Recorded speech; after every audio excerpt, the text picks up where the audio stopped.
Bonjour à tous, j'ai lancé le direct sur la théorie du complot qu'on va voir ce soir, enfin plus précisément la notion de complotisme et de doute dans les théories du complot. Je vais juste mettre dans les commentaires le plan qui peut servir si pour ceux qui suivent le chat en direct. Ça peut permettre de télécharger, si vous voulez, le plan de la conférence. Et je vais essayer de poster quelque part, de mettre un peu des pauses. Donc le fait de faire une conférence en direct comme ça sur Facebook, c'est un peu nouveau pour moi. On s'essaye avec l'association de pouvoir pallier quelque part aux problématiques liées au confinement. Donc habituellement, on vous proposez chaque vendredi soir, dans le cadre de nos activités à l'Université populaire de philosophie, du coup, ce qu'on appelle le Forum des savoirs, qui est en fait un ensemble de conférences qui sont faites chaque année et chaque vendredi, quasiment sur toute l'année, pour justement proposer des contenus scientifiques abordables dans tous les domaines, que ce soit le domaine de la biologie, de la physique, des sciences en général, mais aussi des sciences du coup humaines au sens sociologie, histoire. Et dans ce cadre-là, donc, on avait une programmation qui était prévue depuis longue date sur l'année.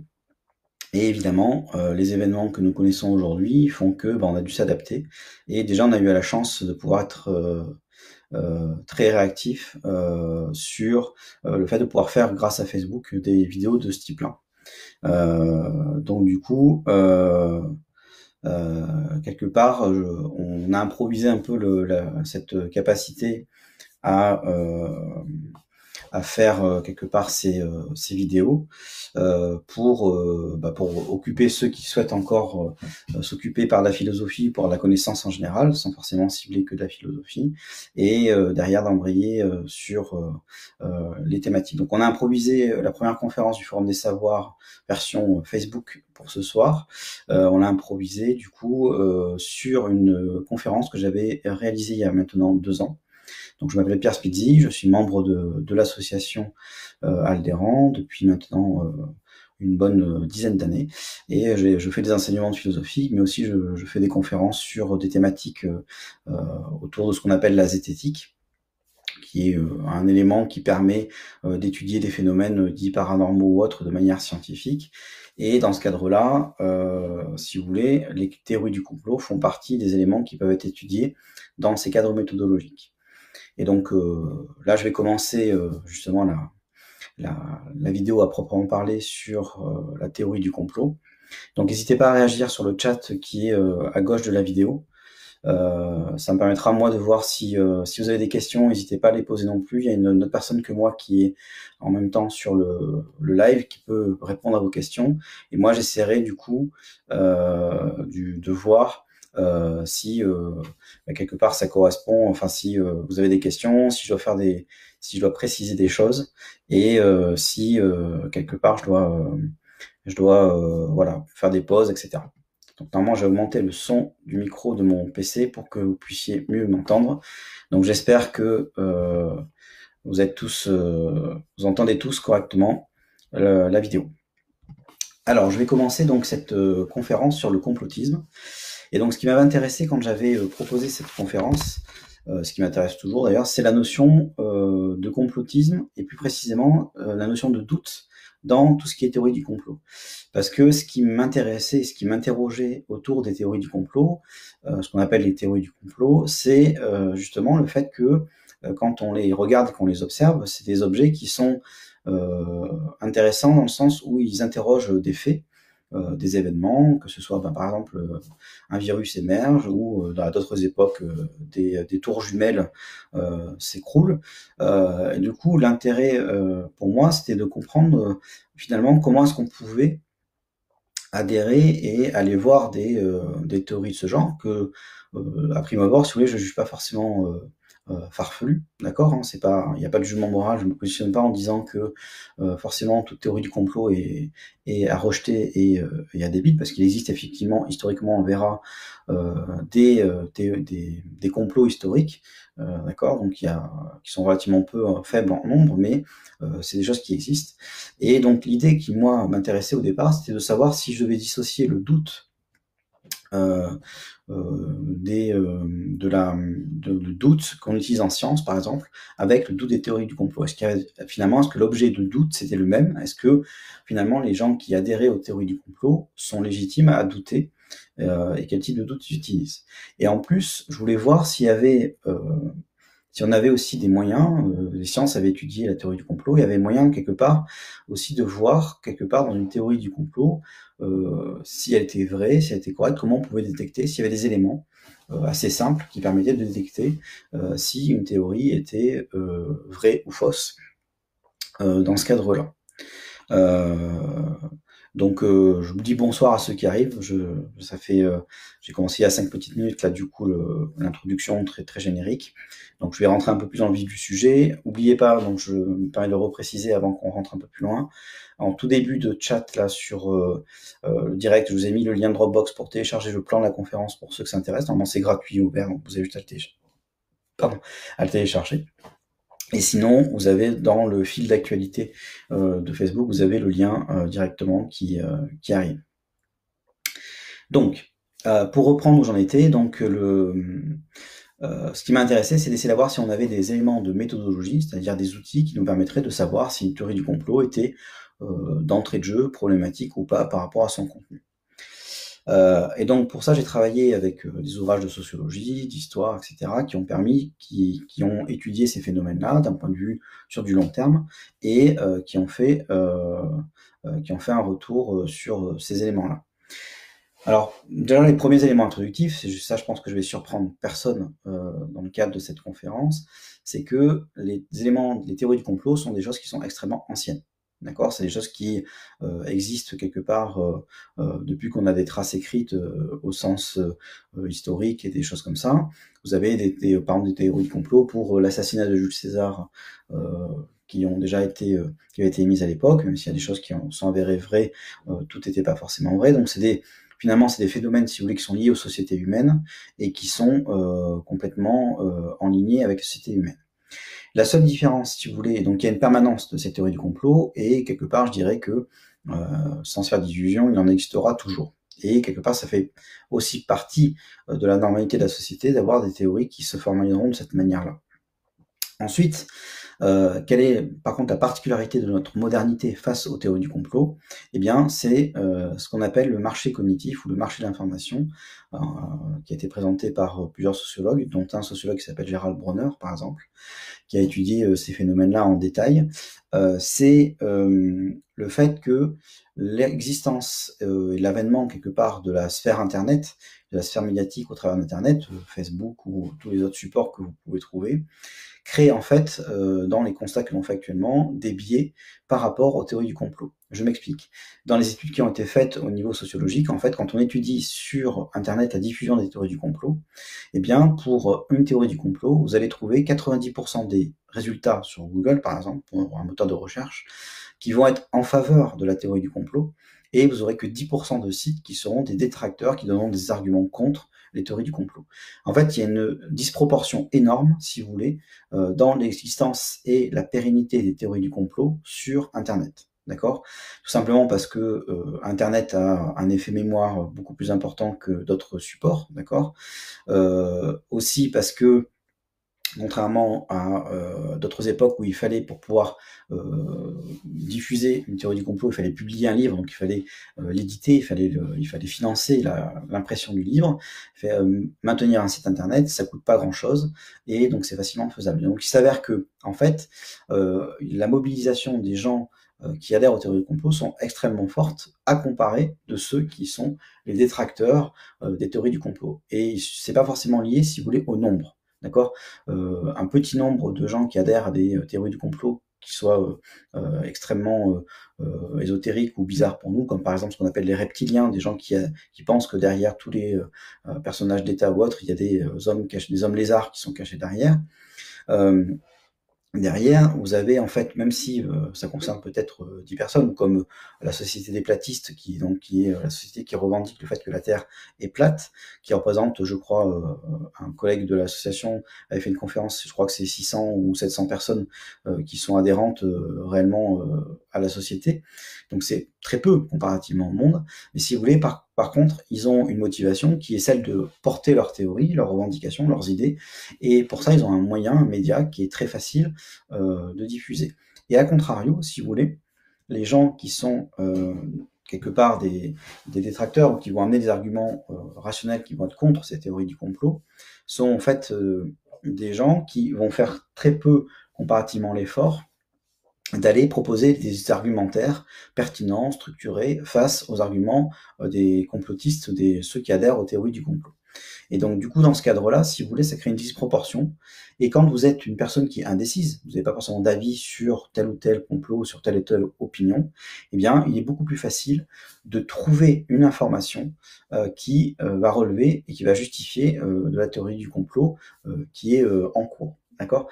Donc ça veut dire qu'en fait, il y a un différentiel en termes d'effort, alors que les gens qui auraient les connaissances, c'est-à-dire qui auraient le savoir pour dire que non, cet argument-là n'est pas recevable parce que pour telle raison facile, physique, on peut démontrer que blablabla, toutes ces choses-là, en fait, ces éléments, ces personnes-là qui ont ces compétences-là, en fait, ne veulent pas, et de leur point de vue, ça peut se comprendre, ne veulent pas quelque part passer du temps à répondre à cet élément-là.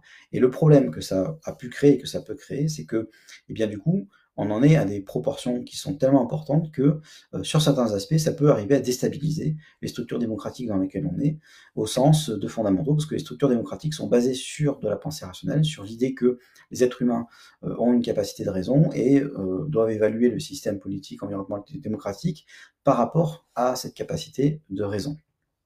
Et donc, du coup, si vous voulez, ce qu'ont constaté les sociologues et les scientifiques en général, c'est qu'il y a une permanence, mais surtout il y a une amplification de ces théories du complot dans le discours, et ce qui fait que, de manière sociologique, eh bien, des gens qui vont adhérer à ce que la Terre soit plate, ou des gens qui vont adhérer notamment au fait que les vaccins sont toxiques et sont dangereux, en France, par exemple, on est le premier pays au monde où il y a une défiance aussi importante sur les vaccins, et c'est en partie lié, pas que évidemment, mais en partie lié au phénomène de maintenance et de rémanence des informations, de la désinformation sur Internet. Donc c'est étudié par les chercheurs en sociologie et en psychologie cognitive sur les aspects de comment les gens adhèrent et comment on va rentrer dans ces croyances-là. Et donc, moi, ce qui m'intéresse, c'est, à première vue, par rapport à la question du doute, c'est quand on étudie une théorie du complot. Donc, moi, j'ai beaucoup travaillé, par exemple, avec le site Reopen 9/11, qui est le site qui est quelque part s'occupe de l'histoire du complot sur les tours jumelles du World Trade Center, donc le 11 septembre 2001, avec la chute des tours. Et donc, c'est un site qui est extrêmement fourni pour justifier la thèse complotiste, que eux n'appellent pas thèse complotiste, j'y reviendrai après, mais qui, eux, est extrêmement fourni sur les argumentaires, sur les contre-argumentaires, etc.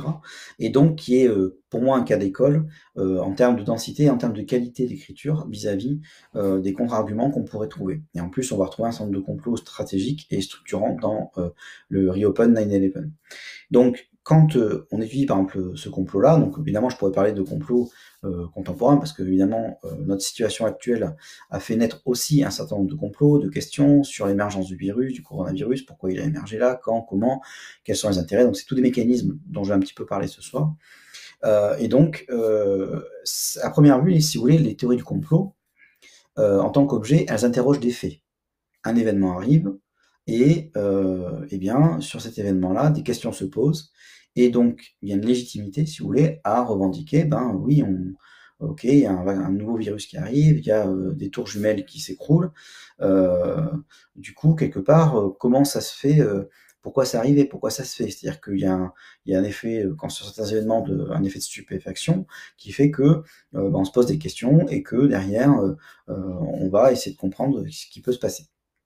Donc, dans les théories du complot, par exemple, il y a une revendication à utiliser le doute, notamment sur le site Reopen 9/11, par exemple, ils utilisent très clairement la notion de doute en justifiant qu'ils ont le droit de douter et que c'est quand on supprime le doute, quelque part, que on ferait de nous des animaux comme des moutons à suivre le discours ambiant, et voilà. Donc ce mécanisme-là, si vous voulez, c'est un mécanisme et qui en plus est légitime. Donc de mon point de vue, il n'y a pas de dans ce cadre-là, il n'y a pas de problème en soi sur ces aspects-là. Du coup, il y a une revendication au doute qui, pour moi, est légitime dans un premier temps. On verra ensuite les problématiques que ça peut poser et quel type de doute est posé. Et donc, l'objectif de cette conférence, c'est justement d'essayer d'abord de travailler sur cette notion de doute. Qu'est-ce que c'est que le doute? Et ensuite, dans une théorie du complot, d'expliquer comment une théorie du complot se structure, et ensuite, quel doute est utilisé en théorie du complot, et est-ce qu'il y a des problèmes dans le doute qui est utilisé. Voilà. Donc la première notion qui est très importante, c'est la notion de doute. Voilà. Et donc, on fait cette conférence à une association qui s'appelle Aldéran Philo, l'association Philosophie Aldéran. Et donc, comme son nom l'indique, on revendique aussi le fait de proposer des cours de philosophie dans d'autres activités. Et dans le cadre de ces activités-là, la philosophie est aussi porteuse de la notion fondamentale de doute. C'est-à-dire que dans l'émergence de la philosophie qui est née au 4e, 5e siècle avant Jésus-Christ, si vous voulez, il y a déjà cette notion de doute qui est apparue et qui émerge. Alors, qui n'est pas tout à fait le doute contemporain que l'on connaît, nous, en sciences, dans ce qu'on appelle le doute méthodique, c'est en fait avec la philosophie, si vous voulez, va naître le fait, c'est dans le cadre de la philosophie du 4e siècle avant Jésus-Christ, que va être inventée la notion de science, de science contemporaine que vous connaissez, que moi je connais, qui est en fait cette idée que on peut investiguer le réel en expliquant le monde par lui-même. C'est ce que les philosophes ont inventé sur la notion de physis, qui a donné le mot physique que vous connaissez, vous, actuellement. Je ne sais pas si tout le monde a reçu la conférence. Désolé, excusez-moi, je reçois des pop-up, donc ça me perturbe un petit peu. Donc je pense que tout le monde a pu se connecter, enfin j'espère, sur la page. Voilà. Bon. Je pense que la diffusion est bonne, mais vous me direz s'il y a des problèmes sur la diffusion pour ceux qui sont connectés. Donc, la notion de doute, ça a été inventé elle a émergé avec la philosophie. Donc, les philosophes ont inventé la notion de physis, de physique, qui est en fait l'investigation du réel par lui-même. C'est-à-dire que, par exemple, les présocratiques, quand ils ont étudié des phénomènes, soit des séismes ou de foudre, ils passaient pas par des notions de déité, de surnaturalité pour expliquer les phénomènes. Ils essayaient d'expliquer, ils se sont plantés aussi, mais ils ont essayé d'expliquer ces phénomènes-là par des phénomènes physiques. Le séisme, par exemple, c'était des résonances de l'air dans des cavernes qui faisaient que ça faisait trembler la Terre, par exemple, d'accord? Donc cette notion-là, elle est fondamentale, c'est-à-dire que je peux essayer d'expliquer des phénomènes physiques par la physique lui-même. En quoi ça rejoint le doute? Eh bien, tout simplement parce que pour pouvoir investiguer le réel, il va falloir remettre en question les connaissances qu'ils avaient. Et les connaissances de l'époque, c'était des connaissances qui étaient plutôt liées à des déités, à la mythologie, au sens de la croyance en fait que les dieux intervenaient dans le monde réel, que ce soit les Zeus, tous les déités que vous pouvez connaître de la Grèce antique. Et donc, derrière, ils essayaient d'investiguer le réel en sortant de l'explication qui était l'explication de leur contexte culturel et historique, où derrière, ils devaient douter quelque part des théories. Alors, eux n'ont pas formalisé le doute comme nous, on l'a de manière moderne formalisé. Et la première école, notamment, qui a vraiment parlé du doute, qui a donné ce qu'on appelle les sceptiques, d'accord, c'est l'école pyrrhonienne, avec ce qu'on appelle les sceptiques de l'époque, ce qui ne sont pas les sceptiques contemporains, d'accord. Les sceptiques contemporains sont plus des personnes qui se rapprochent des mouvements zététiciens, c'est-à-dire des mouvements qui vont essayer d'investiguer des phénomènes sur des principes de rationalité scientifique, alors que les sceptiques antiques, qui sont sur ce qu'on appelle les écoles pyrrhoniennes, avec Pyrrhon, sont dans un doute qui est la suspension du jugement, avec la notion d'époqué. d'accord, le grec époqué, qui renvoie à cette notion en fait de suspension du jugement. Mais eux ne le faisaient pas. La suspension du jugement, qu'on va retrouver dans la question de doute un petit peu plus tard, la question de la suspension du jugement, il faut la comprendre comme étant une suspension du jugement parce que les pyrrhoniens pensaient que le monde était inconnaissable. Et vu que je ne peux pas connaître sa nature, eh bien, je ne peux rien en dire. Donc je suspends mon jugement de manière définitive. C'est-à-dire que l'idée des pyrrhoniens, c'était de suspendre le jugement, de douter si vous voulez, mais de manière définitive. Alors que les autres écoles de philosophie, comme les écoles aristotéliciennes ou platoniciennes, elles, étaient beaucoup plus sur des investigations du réel, mais qui considéraient qu'on pouvait accéder à la réalité du monde et à la description du monde. Et il faudra en fait attendre un petit peu plus tard, notamment à la Renaissance, pour que le doute au sens scientifique, que nous on connaît en sciences, émerge. Donc le doute émerge en fait à la Renaissance, avec des personnes intermédiaires, je vais en parler un petit peu, mais principalement parce que à la Renaissance, il y a une réémergence après la période les âges obscurs de ce qu'on appelle le Moyen Âge, au niveau scientifique. Eh bien, il y a une réémergence quelque part des voies de la raison dans le cadre de tout l'évoquement européen du XVIe, XVIIe siècle, avec toute l'aventure de l'astronomie, avec les Galilée, avec les Tycho Brahe et autres, qui ont mis en avant des travaux d'astrophysique, qui ont remis en question tous les schémas de pensée de l'époque, qui étaient des schémas aristotéliciens, qui étaient propagés par les écoles monacales, hein, d'accord, avec les travaux d'Aristote qui étaient reproduits dans les écoles monacales, et dont la représentation de l'univers était faite, était actée par l'Église comme étant celle d'Aristote. Et en fait, il s'avère que quand la science, quelque part, les investigations dans l'astrophysique ont repris, eh bien, ils se sont aperçus que il y avait des erreurs, il y avait des incohérences par rapport aux calculs qu'ils faisaient, et donc ils sont mis à douter des thèses officielles. Donc c'est là où, quelque part, le doute au sens de remettre en question les théories en place, quelque part, a émergé de manière relativement importante, et c'est à partir de la Renaissance qu'on voit ça. Auparavant, un petit peu avant, donc au XVe, XVIe siècle, on voit chez Montaigne, donc dans les essais, des traces aussi de doute. On voit apparaître ce qu'on appelle le doute philosophique, qui a déjà existé un petit peu avant avec la philosophie antique. Mais du coup, chez Montaigne, en fait, il va évoquer, pardon, excusez-moi, deux types de doute. Il va évoquer le doute qui renvoie au pyrrhonien, c'est-à-dire qu'il va renvoyer à cette notion de suspension du jugement parce qu'on ne peut pas avoir de connaissances. D'accord? Donc lui le place par rapport au fait que l'être humain est faillible dans sa connaissance, qu'il peut pas, il est limité par les sens, et que du coup, il peut pas tout connaître. Donc il renvoie à cette notion de doute pyrrhonien. Et ensuite, dans un deuxième texte, qui est plus intéressant par rapport à ce qu'on voit ce soir, qui est un texte qui s'appelle Sur les boiteux.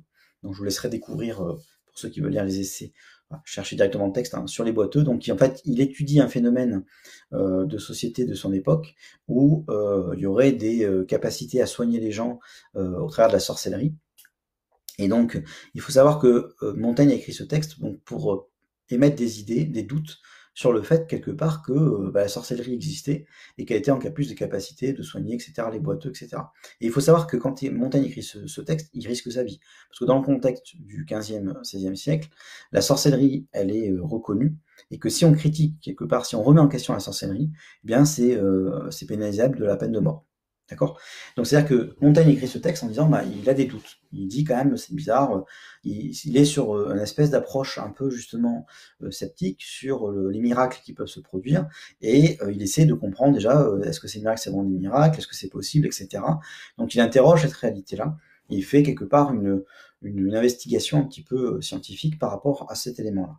Et le doute moderne, comme nous on le connaîtra et qu'on le connaît maintenant en science, je vais y revenir un tout petit peu tout à l'heure, le doute méthodique, c'est évidemment Descartes qui le met vraiment en avant dans le discours de la méthode, en disant que ce qui met en avant, la novation de Descartes, c'est le fait de proposer un doute qui est bien une suspension du jugement, mais une suspension du jugement, non pas pour finir avec le jugement, mais pour construire son jugement. C'est-à-dire que Descartes met en avant le fait de suspendre son jugement pour réinterroger les connaissances que l'on a, pour être sûr de ce que l'on sait, pour ensuite bâtir une connaissance un petit peu plus approfondie et voir si on n'a pas oublié des choses en passant, etc. Donc il va bâtir un doute méthodique, c'est-à-dire de rendre systématique cet acte du doute, quelles que soient les idées que l'on ait. Si vous savez que la Terre est ronde, eh ben, il faut savoir remettre en question cette idée, non pas pour abandonner cette idée, mais pour dire sur quoi base je sais que la Terre est ronde. Comment est-ce que je sais que la Terre est ronde?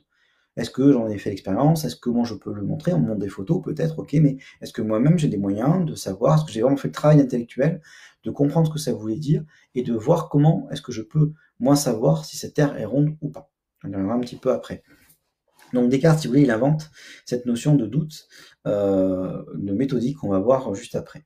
Et donc pour finir sur cette partie introductive par rapport au doute, Kant a proposé une petite définition du doute qui peut être intéressante à savoir, qui était état d'incertitude de l'esprit qui hésite à se prononcer sur la vérité ou fausseté d'une définition et qui suspend délibérément ou spontanément son jugement. Donc la description de Kant est très intéressante parce qu'elle introduit deux notions. La notion de spontanément, c'est-à-dire qu'on suspend spontanément son jugement, c'est ce qu'on va appeler le doute spontané ou le doute naturel, que je vais vous présenter juste après. Et ensuite, le doute où on suspend délibérément, c'est-à-dire que c'est le doute volontaire, où on fait acte volontaire de suspension de notre jugement pour pouvoir investiguer ce que l'on sait, la proposition qu'on l'on a, et comment on va se positionner par rapport à tel ou tel élément. Et donc, dans le doute, il y a trois catégories de doute que vous avez. Donc, c'est ce que vous avez dans le plan que j'espère que certaines personnes ont pu télécharger sur le lien de Dropbox que je vous ai mis sur le mur Facebook. Donc, il y a trois types de doutes. Hop, j'essaie de faire du direct. Il y a un doute qu'on appelle naturel ou un doute effectif, qui est en fait le doute premier que l'on a tous, qui est ce qu'on appelle le doute aussi spontané. C'est en fait un doute qui, quelque part, n'a pas réellement de mérite. Simplement, il est le doute quand vous êtes confronté à un élément qui vous choque par rapport à votre environnement culturel immédiat. Exemple, vous êtes assis dans votre salon, chambre ou j'en sais rien, et quelqu'un frappe à votre porte. Et si je vous dis que c'est un éléphant rose qui frappe à votre porte, il est probable que vous doutiez de ce que je vous dis. D'accord? Parce que dans notre environnement culturel, à part taux d'économie important, quelque part, je dirais qu'il est très peu probable, voire inexistant, des éléphants roses qui frappent à notre porte. Donc ça veut dire que par rapport à nos schémas culturels habituels, quand on fait une proposition qui est complètement en écart avec ce que l'on connaît usuellement par rapport à nos schémas d'habitude, eh bien, chez nous, ça crée forcément un doute. C'est pour ça que tout événement particulier, que ce soit par exemple des tours qui s'effondrent, ou un confinement que personne n'attendait quelque part, ou qui était très peu prévisible, ou qui n'a pas été, je dirais, qui n'est pas forcément anticipé dans ce cadre-là, et qui est une situation nouvelle pour tout le monde, eh bien, ça crée une telle distance, une telle écart par rapport à nos schémas habituels, où on aime plutôt être, ça c'est de la psychologie de base si vous voulez humaine, hein, et je m'inclus complètement dedans, c'est qu'on est plutôt sur des schémas d'habitude, de routine, etc., qui font que on est sur un phénomène de ce qu'on appelle de rassurance, où on aime bien quelque part que les schémas se reproduisent les uns après les autres, et qu'on n'aime pas trop tout ce qui est inconnu, et tout ce qui va nous surprendre spontanément, d'accord? Donc c'est pour ça que tout ce qui nous surprend va élever chez nous une attention et du coup un doute dans ce cadre-là. Mais il faut bien comprendre que ce doute-là, il est lié à nos schémas culturels, c'est-à-dire qu'il est lié à notre environnement culturel.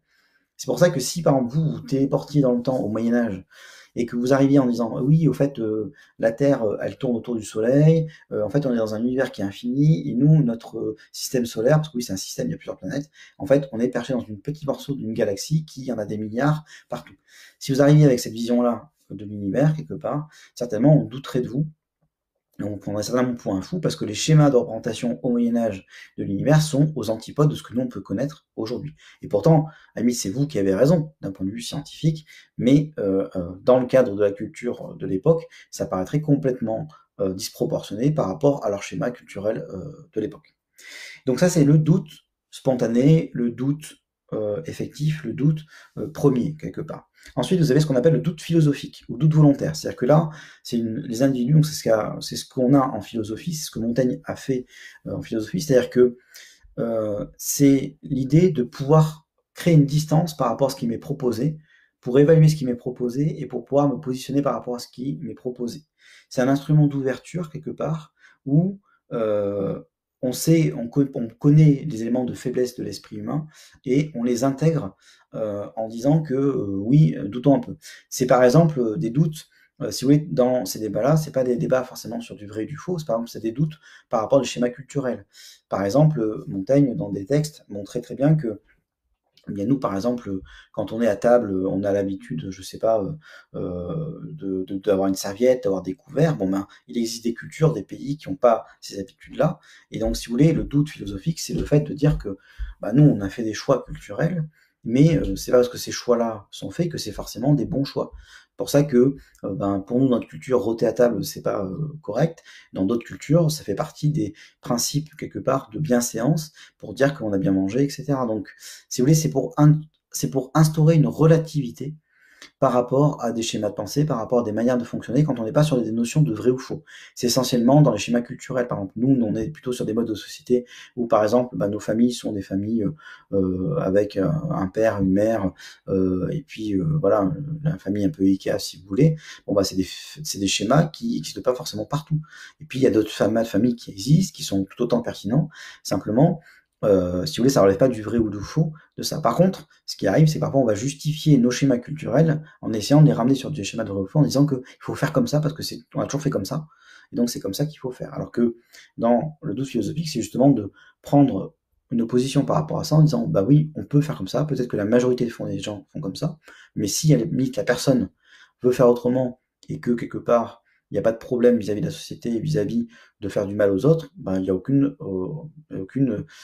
interdiction à faire cet élément-là. Donc ça, c'est le doute philosophique qui demande un doute, une volonté de la personne de prendre une distance par rapport à ce qu'il entend, à ce qu'il dit, etc., pour mettre un premier relais. Et enfin, il y a ce qu'on appelle du coup le doute méthodique, qui est le fameux doute de Descartes, qui est là, et vers une systématisation, c'est-à-dire que volontairement on suspend son jugement. On a deux propositions, A ou B. On ne sait pas les évaluer, on suspend son jugement et on voit quel argument on a en faveur de A, en faveur de B. Comment je peux tester A, comment je peux tester B, pour ensuite aller vers une conclusion que c'est A ou B qui va être vrai ou faux en fonction des éléments. Donc c'est pour ça que la notion de doute méthodique, elle est très forte parce qu'elle demande à remettre en question tout, y compris ce qui nous paraît évident. D'accord? Donc en science, ça fonctionne de cette manière-là. Alors c'est un fonctionnement collectif, c'est pas forcément un fonctionnement du scientifique en tant qu'individu, mais collectivement, si vous voulez, quand une théorie est proposée, scientifique, elle est soumise quelque part à l'assemblée des scientifiques, et bah, chaque scientifique va essayer de la tester, et donc va mettre en doute ce qui est affirmé, et proposer des méthodologies, des tests pour pouvoir voir si ce qui est affirmé est vrai ou pas. Et c'est comme ça qu'on conforte petit à petit, on assoit pas des certitudes, mais des connaissances, des acquis, qui sont toujours potentiellement remettables en question. C'est pour ça que dans le cas de la science, la notion de remise en question est fondamentale, mais on verra que cette remise en question se fait suivant certains schémas et suivant certains principes pour pouvoir éviter justement des remises en question sur des choses qui sont complètement creuses et qui feraient aussi perdre énormément de temps et d'énergie à beaucoup de personnes. Donc, douter, si vous voulez, c'est suspendre son jugement, au sens de l'époquée des Grecs que je vous ai dit, pour permettre un examen critique, pour permettre en fait une analyse de ce que je pense. Je dis que la Terre est ronde, qu'est-ce que j'en sais? Est-ce que j'ai des éléments probants pour l'affirmer, ou dans l'autre sens, est-ce que je pense que la Terre est plate? Pourquoi je dis que la Terre est plate? Quels sont mes arguments? C'est au sens de, on me propose par exemple des images, satellites, ou on me propose d'autres choses, donc c'est une chose, est-ce que c'est possible est-ce que je peux faire l'expérience, au-delà de ces images, que la Terre est ronde?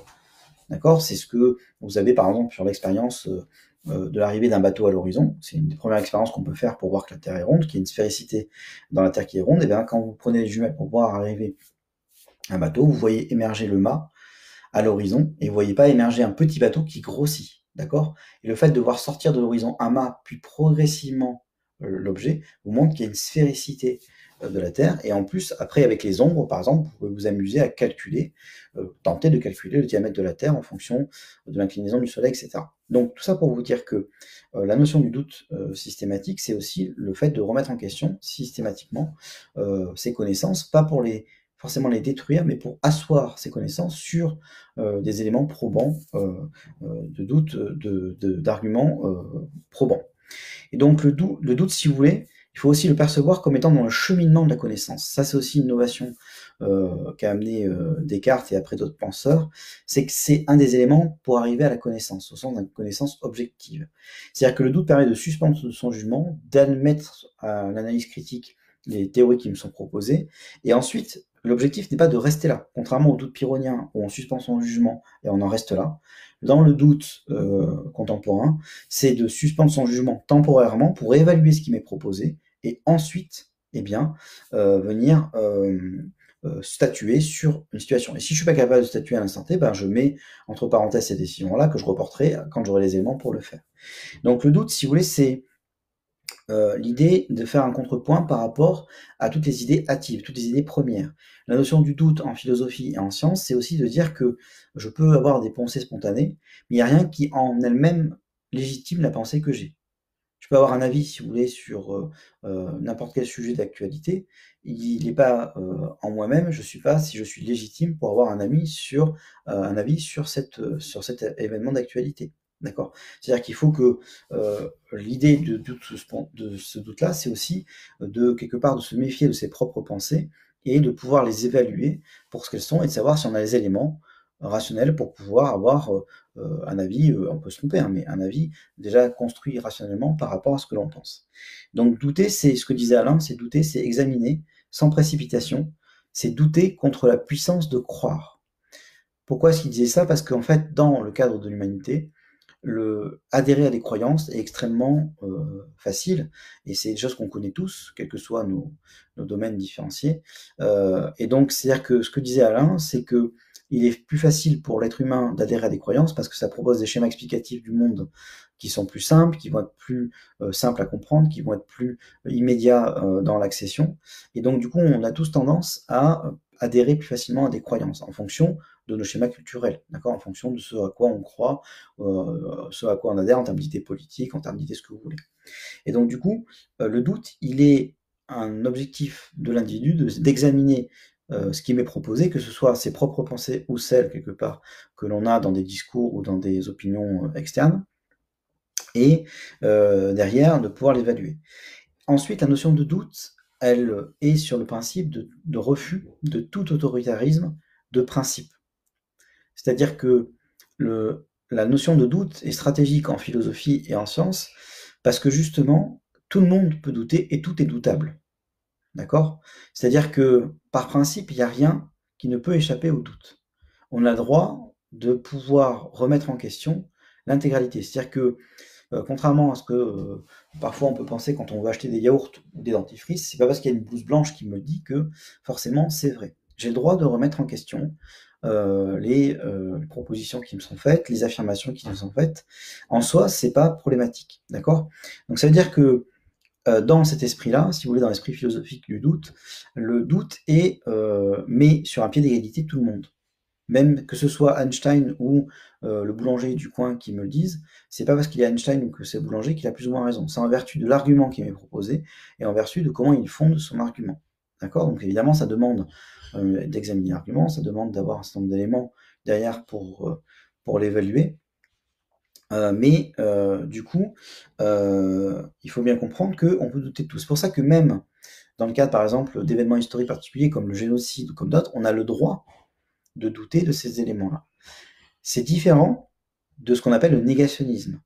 Le négationnisme, si vous voulez, c'est pas une revendication du doute sur un doute historique, c'est un doute qui part de la conclusion que l'événement n'existe pas et qui essaie d'en déduire toutes les ficelles, quelque part, sur l'événement. D'accord? Ça veut dire que dans le négationnisme, c'est aussi un refus, quelque part, de pouvoir ne serait-ce que d'envisager toutes les possibilités, y compris que les événements aient existé. D'accord? Parce que donc il faut bien comprendre qu'il y a une différence entre accepter de pouvoir douter de n'importe quel événement, y compris d'événements historiques, c'est pas forcément rentrer dans du négationnisme, dans le sens où, quand on est sur une position de doute, de remise en question de discours historique ou autre, c'est une évaluation des arguments. Alors que dans le cas d'un négationnisme, en fait, la conclusion est déjà faite avant d'examiner les arguments. C'est ce qui la différencie d'une méthodologie, justement, scientifique. Donc, dans le cas du négationnisme, ça relève de la facilité de penser, justement, on ne doute plus, finalement, parce que tout est doutable, et il n'y a pas de doute sur le fait que ce soit doutable, si vous voulez. pour prendre l'extrémité du discours. Alors que dans le cadre de la philosophie et de la science, on peut remettre en question, y compris des versions historiques, des discours historiques. C'est fait, par exemple, dans le cas de programmes d'histoire, de certains discours sur des approches qu'on peut avoir de Napoléon, de choses comme ça. Donc ça, c'est des choses qui sont tout à fait légitimes, à partir du moment où on construit cette remise en question sur des éléments rationnels, et sur des éléments qui sont opposables. Sinon, si vous voulez, si on refusait ce principe-là, on serait sur un principe d'autoritarisme, et on serait aussi sur un principe de pathos par rapport aux questions sur le génocide. Or, on peut très bien envisager un jour des gouvernements qui utilisent, ou des systèmes politiques qui utilisent le génocide pour pouvoir, quelque part, attirer le pathos sur une revendication particulière. Donc, en soi, c'est pas opposable. Ensuite, dans la notion de doute, il y a la notion de mise en latente d'une idée pour l'éprouver. C'est-à-dire que l'idée du doute, c'est aussi une temporalité. C'est une temporalité, si vous voulez, par rapport à par rapport aux idées qui sont proposées.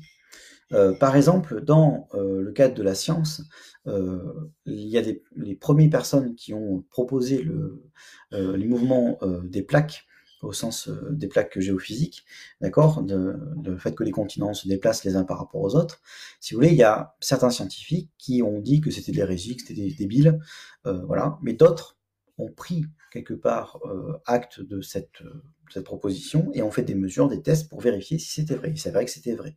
D'accord? Donc l'esprit scientifique ne réside pas, si vous voulez, dans le scientifique en tant qu'individu, mais dans l'effort collectif qui va être fait qu'à partir d'une proposition, de tester bien les propositions qui sont faites, si tant est que cette proposition est testable. D'accord? Et ça, on le verra. J'avais juste une question, je me permets de faire une petite pause, une question d'une personne sur est-ce qu'il y a une différence entre révisionnisme et négationnisme? Je dirais que dans les éléments que je connais de révisionnisme et de négationnisme, on est sur des approches similaires, d'accord?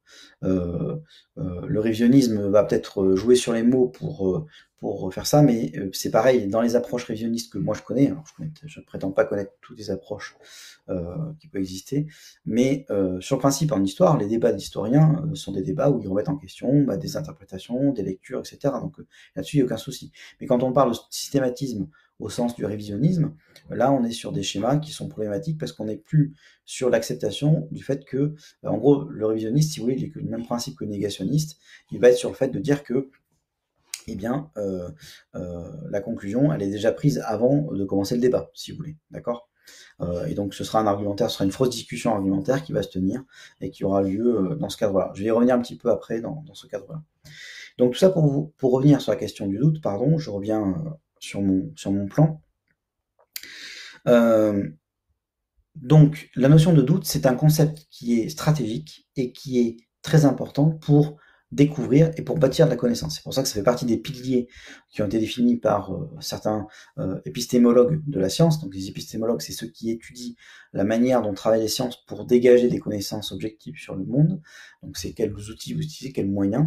Donc dans ces moyens-là, est revendiqué le fait que le doute, au sens de suspension du jugement, pour arriver à investiguer et aller un petit peu plus loin, c'est un élément de connaissance qui est stratégique pour pouvoir réévaluer et qu'il n'y a aucune théorie en sciences physiques, en biologie, en sciences sociales, en histoire qui est définitive. Elle peut être remise en question sur la base d'éléments nouveaux, sur la base d'interrogations nouvelles, sur la base d'arguments qui peuvent être testés et prouvés. On y reviendra un tout petit peu après.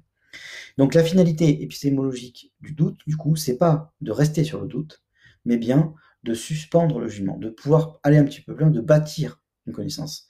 Donc le doute n'est pas une finalité, contrairement à ce qu'on peut poser, c'est-à-dire que la finalité, c'est pas de vous poser une question et dire ah oui, mais peut-être que, mais pourquoi pas, mais on ne sait jamais, c'est quand même bizarre que. La finalité, c'est d'aller plus loin, c'est d'aller derrière, de répondre à ces questions-là, parce que ça demandera d'assumer. Le fait d'avoir posé la question, ça demandera d'assumer la logique de la question et d'aller voir un petit peu plus loin derrière, si on peut aller jusqu'au bout de cette logique-là, de voir quels éléments sont impliqués dans ce cadre-là. Donc douter, si vous voulez, c'est essentiel pour apprendre à douter. Et je terminerai sur cet élément-là par rapport au doute, sur le fait que le doute, si vous voulez, c'est d'abord douter de soi. Un des premiers éléments qu'on apprend en philosophie et aussi parfois en sciences, mais qui est systématisé dans le cadre de la philosophie, c'est que notre fonctionnement, qu'on verra un petit peu à la fin de cette conférence, fait qu'on a un certain nombre de biais, on a un certain nombre de fonctionnements psychologiques qui ne sont pas en soi problématiques, mais qui peuvent nous conduire à faire des erreurs de raisonnement, des erreurs de logique. Et c'est pour ça qu'il faut toujours pouvoir évaluer par soi-même les éléments sur lesquels on peut baser une opinion, un discours. Vous pensez que tous les hommes politiques sur Terre sont pourris, ok, c'est votre avis, mais sur quel élément vous basez? Comment est-ce que vous le mesuriez, ça veut dire? Parce que vous pouvez très bien rester sur l'affirmation de dire tous les hommes politiques sont pourris. Ok, mais maintenant, est-ce qu'on va un peu plus loin? Comment est-ce que je mesure s'ils sont pourris? Est-ce que c'est mesurable? Si vous considérez que c'est pas mesurable, bah, ça veut dire que vous affirmez quelque chose que jamais derrière je ne pourrai vérifier. Par contre, vous pouvez dire, bah si, ça veut dire qu'il faut il y aura des procès parce qu'ils auront utilisé, ils ont fait des malversations. Donc, on peut du coup aller commencer à analyser les procès qui sont en cours, le nombre par rapport aux politiciens, par exemple. C'est des idées. Tout ça pour vous dire que, en fonction des opinions qu'on va avoir, il est important pour l'individu qui est dans cette démarche-là de pouvoir interroger par rapport aux doutes, eh bien, de savoir comment se constituent nos connaissances, comment se constituent nos doutes par rapport à notre dogmatisme intérieur, parce qu'on est premier, et évidemment, la société aussi, les autres individus aussi, vous font des erreurs, vous proposent des choses qui sont fausses, parfois vous manipulent, ça c'est vrai, mais on est aussi en capacité à se tromper par rapport aux éléments de connaissance que nous-mêmes on a. Et ça, on verra un petit peu à la fin. Donc maintenant, je vais aborder la question je vais aborder ma question, si vous voulez, de la théorie du complot à proprement parler. Alors, je vais faire une petite pause haut, ça vous fera peut-être faire aussi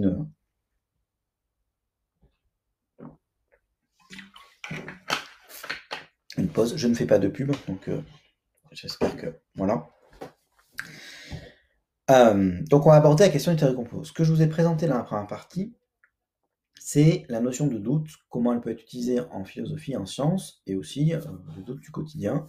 Ce qu'il faut retenir, c'est que c'est bien un moyen méthodologique pour arriver aux connaissances, et que c'est une suspension du jugement, mais pas pour suspendre son jugement, pour arriver à aller un petit peu plus loin dans l'investigation des éléments que je veux connaître.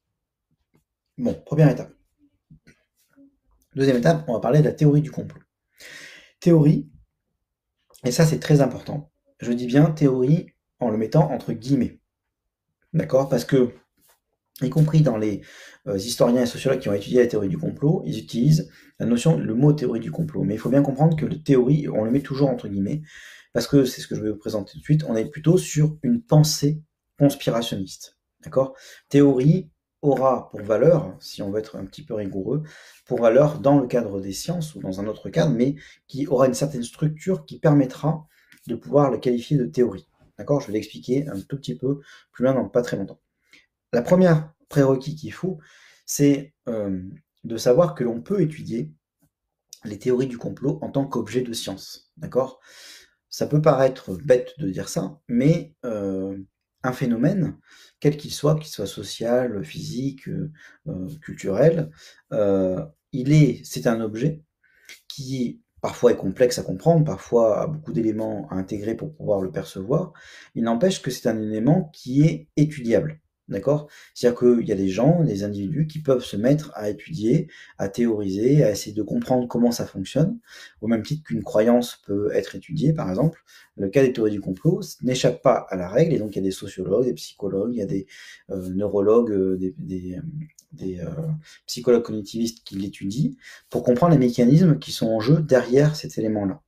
Mais ce qu'il faut bien comprendre, c'est que pour ceux, quelque part, pour ceux qui adhèrent aux théories du complot, cette notion-là n'a pas de sens. C'est-à-dire que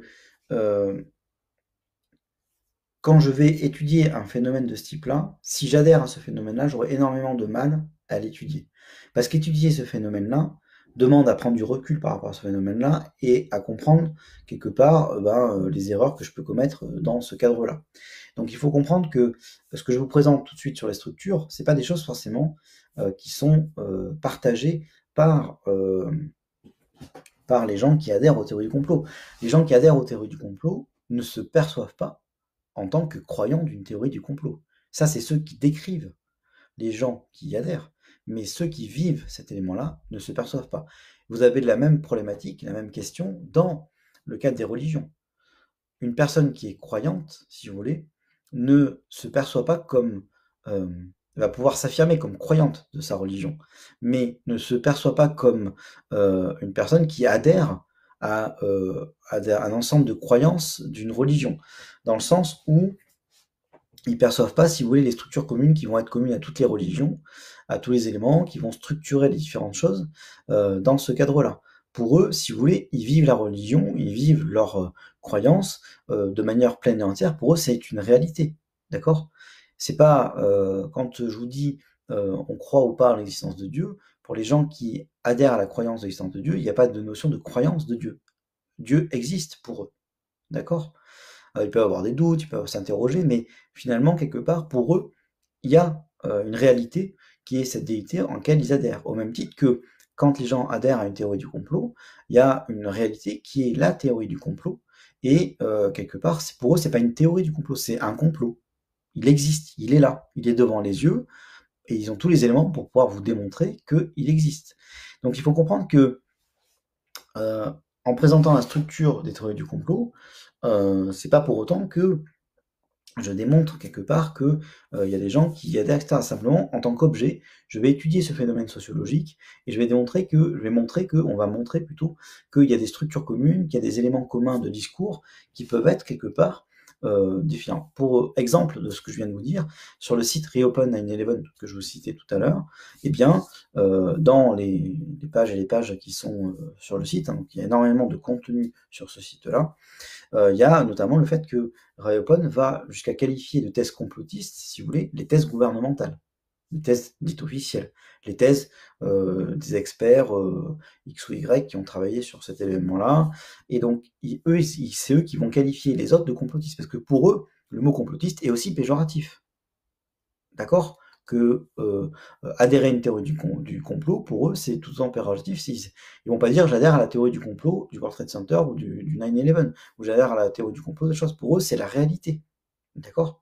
Ça, il faut bien le comprendre. On y reviendra un petit peu après, mais c'est très très important ces schémas de croyance, parce que souvent, on peut avoir un dialogue de sourds, si vous voulez, avec entre personnes qui adhèrent pas au même, qui n'ont pas adhéré aux mêmes compréhensions du monde et aux mêmes choses. Ça repose sur le fait de mécanisme que pour l'autre, si vous voulez, c'est pas des croyances pour lui. Ce que toi tu dis, par contre, c'est une croyance vis-à-vis de lui. Et donc ça crée un effet qui fait que quand on discute, en fait, il n'y a pas de discussion quelque part possible. Même si moi, intellectuellement, j'aimerais bien pouvoir discuter d'arguments A ou B et de les évaluer. Effectivement, en être humain, je pense qu'on a tous envie d'avoir ces discussions de ce type-là. Mais en fait, dans certains cas, c'est impossible et je vous expliquerai un petit peu tout à l'heure pourquoi. Donc l'objectif, c'est ensuite de dire que donc c'est ce qu'on appelle la théorie du complot, c'est un abus de langage que je vais conserver pour la suite, hein. Mais théorie, il faut bien le comprendre entre guillemets, c'est bien une pensée conspirationniste. Parce qu'en fait, théorie renvoie à une notion en science qui est quelque chose de constitué. C'est ce que vous illustre ce qu'on appelle la personne qui s'appelle Karl Popper, qui est un philosophe qui a étudié énormément l'épistémologie, donc la méthodologie en sciences, et d'autres évidemment l'ont fait aussi après lui et avant lui, mais il a vraiment structuré le fait que la théorie, si vous voulez, c'était un élément dans le cadre des sciences, qui était une proposition qui était soumise à la communauté de recherche et qui pouvait être testable et que on allait pouvoir expérimenter et que elle pouvait très bien supplanter une nouvelle théorie à condition de respecter le fait que je peux la valider, qu'elle englobe quelque part qu'elle englobe les résultats des théories antérieures qui étaient que l'expériment n'a pu tester, qui explique pourquoi est-ce que expérimentalement on a pu se tromper sur telle et telle mesure, etc., etc., etc. Donc théorie, si vous voulez, ça renvoie à un vocable en philosophie des sciences qui est extrêmement précis en termes de testabilité et en termes de robustesse. Or, ici, dans le cadre de la pensée conspirationniste, on est plus sur des approches de pensée paranoïaque, d'accord, avec des discours de remise en question de tout et d'incapacité à pouvoir statuer et sur les éléments.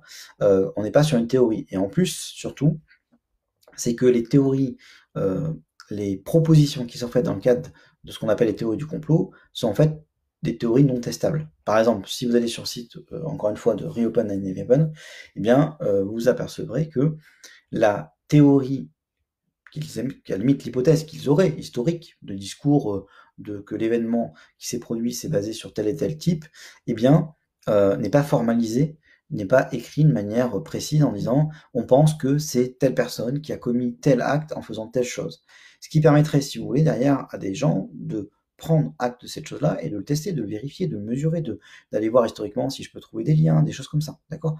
C'est très très peu fait et c'est très dur dans les sites en général de théorie du complot de trouver des formalisations. C'est plus des questionnements par rapport aux théories dites officielles, d'accord? Mais c'est pas réellement une formalisation de ce que eux proposeraient comme explication du phénomène à proprement parler. Donc c'est pour ça que la définition qui a été proposée par plusieurs personnes, notamment un chercheur qui s'appelle Sylvain Bellouvet, qui est intervenu dans le cadre de l'association, dans le cadre d'un colloque de zététique sur ce qu'on appelle les fake news et les choses comme ça. Il propose la définition d'un petit groupe de gens, donc le complot, pas la théorie du complot, le complot, c'est que c'est un petit groupe de gens qui auraient une influence sur le cours des événements. Donc c'est une définition assez large. Et vous avez une personne qui s'appelle Pierre-André Taguieff, qui est un chercheur en sociologie spécialisé sur la théorie du complot, va dire que c'est un phénomène social c'est expliquer un phénomène social, pardon, en essayant d'identifier les desseins ou les plans cachés d'un individu ou d'un groupe d'individus qui constituerait sa cause nécessaire et suffisante. D'accord? C'est-à-dire que dans le complot, ça ne va pas au-delà de trouver qui a intérêt et qui fait ça. D'accord? On cherche le groupe d'individus qui va chercher à influencer le cours des événements et qui aura des plans cachés derrière pour pouvoir fomenter quelque chose de plus important après. Et enfin, la définition de Popper, qui va rejoindre un petit peu ce que je viens de vous présenter rapidement, c'est la théorie conspirationniste de la société, c'est l'explication d'un phénomène social qui consiste à découvrir les individus ou les groupes qui ont un intérêt à ce que le phénomène se produise, qui l'ont programmé et qui ont conspiré pour le faire advenir. D'accord? Donc ça, c'est Karl Popper qui en a parlé dans un livre qui s'appelle La société ouverte et ses ennemis. Et donc, ça repose sur la croyance fausse que tout ce qui arrive dans une société résulte quelque part directement de desseins d'individus ou d'un groupe d'individus, et que en plus, ça on le verra un petit peu plus loin, que quelque part des desseins sont cachés, c'est-à-dire qu'ils sont inconnus et qu'il y a des gens qui les connaîtront. On va le voir un petit peu dans la structure. Donc, ce qu'il faut comprendre, c'est que la démarche qui est proposée dans le cadre d'un complot, dans ce qui est proposé d'un complot, est inverse de la démarche qui est proposée en histoire ou en sociologie. Je m'explique. Dans un complot, vous partez du constat de l'acceptation plutôt préalable qu'il y a un groupe d'individus qui fait qu'elle veut faire quelque chose de manière cachée, et vous essayez d'investiguer le monde, donc vous essayez d'induire des événements, les traces du fait que ce groupe-là intervienne. Alors qu'en histoire ou en sociologie, on sera dans une démarche hypothético-déductive qui est commune en science, c'est-à-dire que vous avez un ensemble de faits, d'accord? Et ces faits-là, vous pourrez en déduire un certain nombre de choses. Et par contre, l'historien pourrait arriver à la conclusion qu'il y a bien un groupe humain qui est derrière, qui veut faire quelque chose, qui veut orienter le cours des choses, mais il n'y arrivera pas en disant que par principe, au départ, il y a un groupe humain. Il partira du principe disant que j'ai des sources, j'ai des événements, et quand je recoupe ces événements, je m'aperçois que, derrière un certain nombre d'éléments historiques, je vais avoir des preuves, des textes, etc., qui montreront que il y a des gens qui ont collaboré ou qui voulaient faire telle ou telle chose. Si vous voulez, on est dans une démarche logique qui est complètement différente. On part de faits, de factualité, et en observant ces faits, on va essayer de déduire des éléments, donc on est dans une démarche hypothèse-déduction, alors que dans le cas des fruits du complot, on est dans une démarche inverse où on sait qu'il y a un groupe d'individus qui est présent derrière le son, et en fait on ne fait que révéler dans l'histoire et dans les traces de l'histoire qu'il y a la présence de ce groupe d'individus. C'est-à-dire qu'en fait, du coup, vous positionnez la conclusion avant d'avoir fait la démarche de déduction. C'est ce qui l'inverse par rapport à une structure scientifique de démarche hypothético-déductive. Ensuite, dans les types de complots qu'on va observer, il y a 3 catégories que j'ai pu retrouver dans la littérature. Ce qu'on appelle le super conspirationnisme, qui est en fait un complot qui est essentiellement lié avec des données surnaturelles. C'est ce que je vous ai donné tout à l'heure avec le complot des reptiliens, où il y aurait donc des personnes de pouvoir qui en fait seraient des hommes extraterrestres reptiliens qui seraient cachés derrière dans ce cadre-là. Ensuite, il y a ce qu'on appelle le conspirationnisme d'événements. Ça, c'est un petit peu ce qu'on peut connaître actuellement, mais c'est plus ce que vous avez quand il y a des personnes célèbres qui vont mourir, comme Lady Di, par exemple, ou comme Johnny Hallyday, ou comme Michael Jackson, ou comme Elvis Presley, ou quand c'est des personnes qui sont très connues, on va refuser leur mort et on va considérer qu'en fait ils ont une vie ailleurs, ils sont cachés, etc., etc. Ensuite, il y a le conspirationnisme, donc qui est plus important et qui est plus impactant d'un point de vue de la société, ce qu'on appelle le conspirationnisme systémique ou le méga complot en fonction des auteurs. Là, c'est sur des complots de base politique, d'accord? Et en fait, derrière, par exemple, le 9/11, derrière ces complots-là, vous avez des choses de cet élément-là. Le premier complot, en fait, que vous avez de ce type-là, de méga complot, c'est ce qu'on appelle les Illuminati, qui sont connus sur Internet, parce qu'il y a beaucoup de vidéos pardon, qui circulent dessous. Les Illuminati qui seraient un groupe qui conduirait le cours des choses et qui orienterait le cours des événements et qui serait à la manette pour décider ce qui arrive. Haute pause haut. Si vous voulez faire une petite pause, n'hésitez pas à le demander dans les commentaires. J'essaie d'aller assez lentement au niveau du rythme. J'ai encore un petit peu de matière, donc voilà, j'espère que c'est pas trop long pour vous. N'hésitez pas à le dire et j'essaierai de raccourcir la conférence au maximum. Donc, tout ça pour vous dire que dans ce qu'on appelle les méga complots, historiquement, c'est ce qu'on appelle les Illuminati qui ont émergé.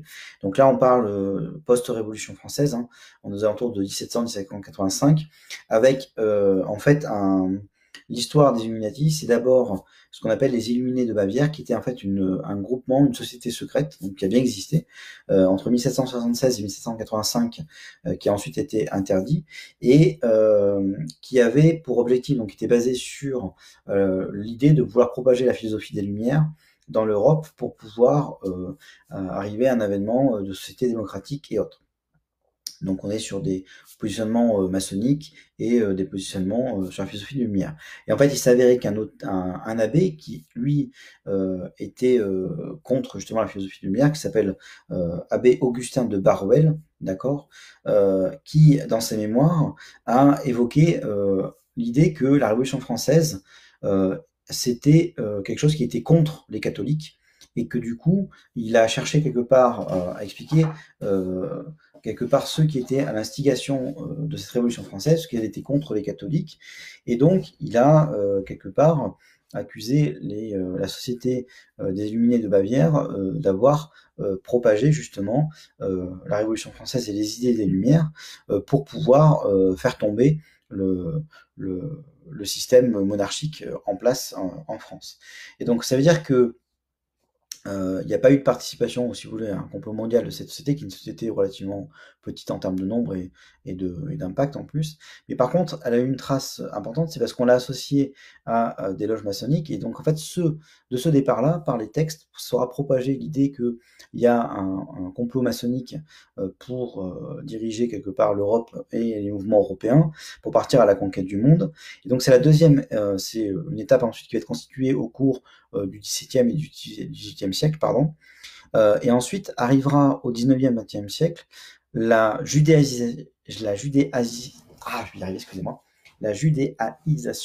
de ce complot. C'est là où vous arrivez au complot judéo-maçonnique, d'accord, par rapport à la révolution bolchevique, d'accord. Quand la révolution bolchevique arrive en Russie, donc au début du XXe siècle, en fait, pour ceux qui étaient contre cette révolution bolchevique, ont expliqué que c'était justement mandaté par un complot judéo-maçonnique, et c'est comme ça qu'on a fait rentrer la notion de juif dans ce complot-là, et c'est notamment arrivé avec ce qu'on appelle le protocole des sages de Sion, qui est en fait un ouvrage qui est un faux, d'accord, qui a été dit par son auteur comme étant faux, mais qui en fait a été tellement propagé en Europe que eh bien, on a pensé que c'était un ouvrage vrai qui expliquait qu'il y avait un complot judéo-maçonnique qui arrivait.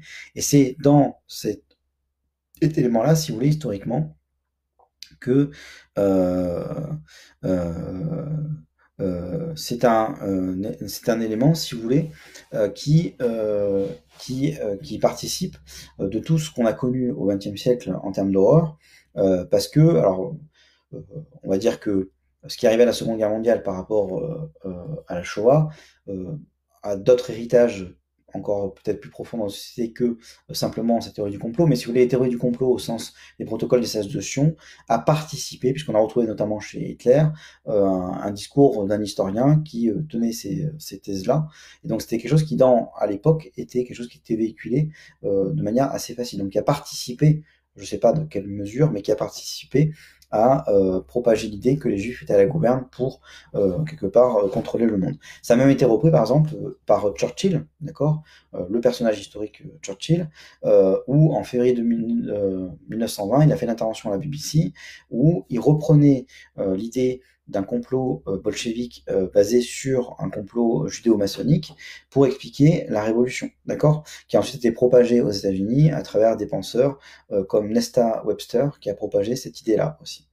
Donc c'est-à-dire qu'on est passé des Illuminés de Bavière, qui était une loge plutôt sur la philosophie des Lumières, à un complexe judéo-maçonnique, et ensuite c'est arrivé, si vous voulez, dans cette propagation-là, quasiment à ce qui est derrière le 11 septembre. Quand vous travaillez ces textes-là et les théories de complot qui vont derrière, il y a ces éléments-là qui sont présents derrière, ceux qui sont en acte. Donc, tout ça pour dire que ces méga complots ont un poids important et un impact historique important. Ensuite, ça c'est pour les grands types de discours de théorie du complot. Ensuite, il faut voir quelque part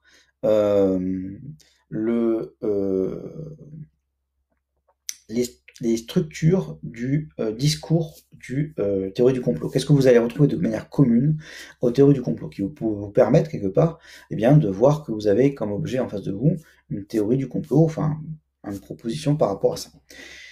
La première, c'est qu'il y a une distinction d'entrée de jeu dans la théorie du complot entre ceux qui savent ce qu'on appelle les connicrates, ceux qui ignorent les connicproles. Vous êtes, je suis, un connicprole. J'ignore que le complot existe.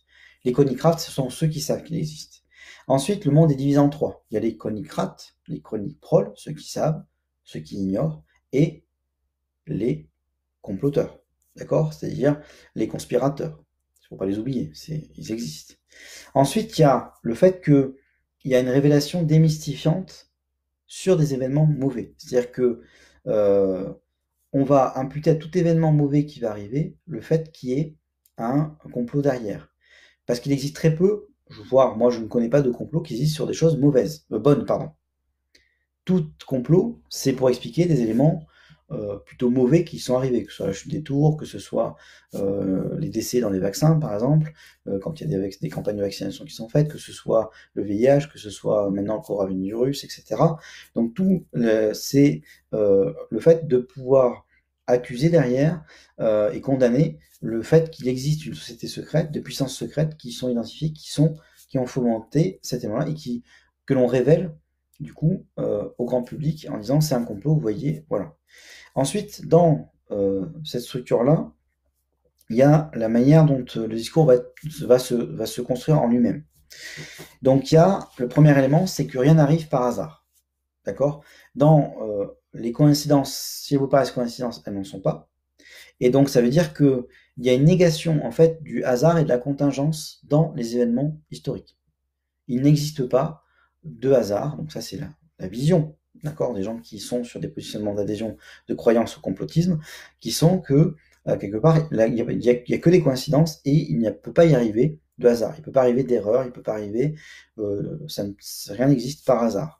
Donc c'est ce que vous avez par exemple, si je prends des textes un peu anciens, avec le fameux abbé Augustin de Barwell par rapport aux Illuminés de Bavière, qui disait que tout a été prévu, médité, combiné, résolu, statué.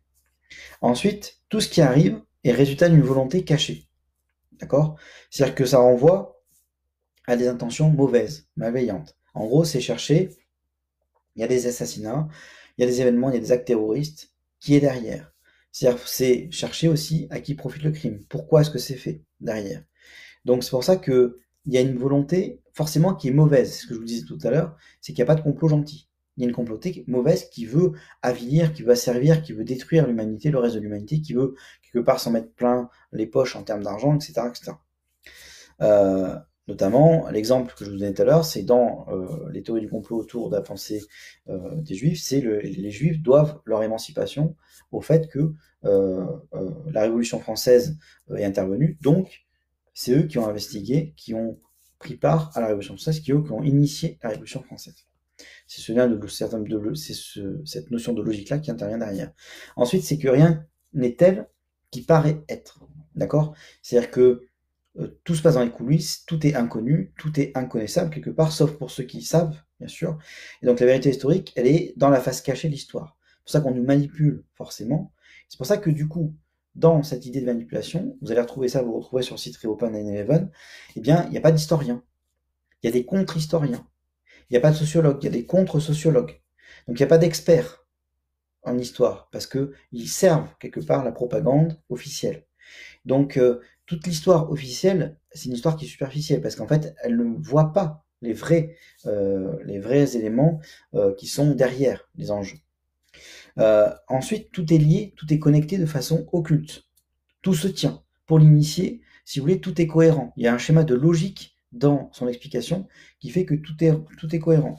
L'ennemi, c'est un ennemi qui est unique, qui est caché, qui va se relever par indice, par décrypter, que seuls, quelque part, les sachants auront la capacité à décrypter, à venir comprendre. Et donc, dans ce cadre-là, il y a cette idée que tout se tient, tout est caché. Et enfin, dernièrement, tout ce qui est officiellement tenu pour vrai doit faire l'objet d'un impitoyable examen critique.